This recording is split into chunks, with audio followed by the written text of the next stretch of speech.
একের পর এক পূর্ত দপ্তরের ময়দানে চলছে খেলা প্রতিযোগিতা এবং ফুটবল টুর্নামেন্টের পর শুরু হচ্ছে ব্লক ভিত্তিক ভলিবল টুর্নামেন্ট। স্বচ্ছতাই সেবা কথাটিকে সামনে রেখে বুধবার 24 সেপ্টেম্বর ঊনকোটি জেলার কুমারঘাট পূর্ত দপ্তরের ময়দানে শুরু হয়েছে ব্লক ভিত্তিক ভলিবল টুর্নামেন্ট। প্রধান অতিথি হিসেবে উপস্থিত ছিলেন পাবিয়াছড়া বিধানসভা কেন্দ্রের বিধায়ক ভগবান চন্দ্র দাস। উপস্থিত ছিলেন কুমারঘাট ব্লক আধিকারিক সুদীপ ভৌমিক, কুমারঘাট পঞ্চায়েত সমিতির ভাইস চেয়ারম্যান, পঞ্চায়েত সমিতির অফিসার সহ অন্যান্যরা। গোটা বিষয় নিয়ে কি জানিয়েছেন বিধায়ক, শুনুন। সেবা মনোভাব নিয়ে আমরা করতে পারি, আর এই সেবা মনোভাব নিয়ে যখন আমরা চলবো বা কোনো ধরনের কোনো কর্মসূচি হাতে নেবো বা আমরা কাজ করবো, তো নিশ্চিতভাবে যে সমাজের যে সামাজিকতা বা সমরস্যতা, এটা আমাদের অটুট থাকবে, অটুট হবে। আর তার মধ্যে দিয়েই এই দেশকে বিকশিত ভারত বানানোর একটা পরিকল্পনা সেটা সম্ভব হবে। আমরা জানি মাননীয় প্রধানমন্ত্রীজি বলেছেন যে 2047 সালের মধ্যে ভারত একটি বিকশিত দেশ সেটা তৈরি করা, এবং সেই কাজ শুরু হয়েছে।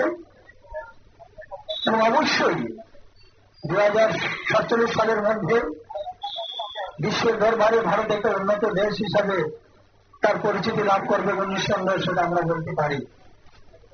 আর তারই অঙ্গ হিসেবে আজকে এই ধরনের কর্মসূচি হাতে নেওয়া হয়েছে, ভোকাল ফর লোকাল। আমরা জানি যে আজকে আমাদের দেশে অনেক নিত্য প্রয়োজনীয় সামগ্রী তৈরি হচ্ছে। বিশেষ করে আমরা যদি দেখি ত্রিপুরা রাজ্যে কেয়ারলেমের মাধ্যমে, কেয়ারলেমের সহযোগিতায় গ্রামীণ যারা মহিলা রয়েছেন স্বসহায়ক দলের মাধ্যমে আজকে বিভিন্ন ধরনের সামগ্রী তৈরি হচ্ছে, আর সেই সামগ্রীগুলো বাজারে বিক্রি হচ্ছে। এই যে ভোকাল ফর লোকাল কর্মসূচিটা রয়েছে, এটা নিশ্চিতভাবে বিকশিত ভারতের একটা বড় অঙ্গ এবং সহায়ক সেখানে হবে। এই ধরনের খেলকুদ রয়েছে যে শুধুমাত্র আমাদের তার মধ্যে সীমাবদ্ধ থাকলে হবে না, যুব সমাজকে সঠিক দিশায় ফিরিয়ে আনতে, সঠিক দিশায় পরিচালিত করতে সারা দেশ জুড়ে এখন খেলাধুলো চলছে। তাছাড়া নেশামুক্ত যুব সমাজ গড়ে তোলার ক্ষেত্রে খেলার প্রতি যেন যুব সমাজ এগিয়ে আসে। এছাড়াও তিনি বলেন যে রাজ্যের প্রতি এলাকায় এলাকায় TRLM এর মাধ্যমে বিভিন্ন ধরনের কুটির শিল্পের কাজ গড়ে উঠেছে, বিভিন্ন নিত্য প্রয়োজনীয় জিনিস তৈরি হচ্ছে। এইভাবে সারা দেশে তৈরি হচ্ছে বিভিন্ন SHG গ্রুপের মাধ্যমে নানা ধরনের সামগ্রী, নিত্য প্রয়োজনীয় জিনিস তৈরি হচ্ছে। মহিলারাও এক্ষেত্রে অনেকটাই স্বাবলম্বী হয়ে উঠছে। নিয়ে নিচ্ছি ছোট্ট একটি বিজ্ঞাপন বিরতি, সঙ্গে থাকুন।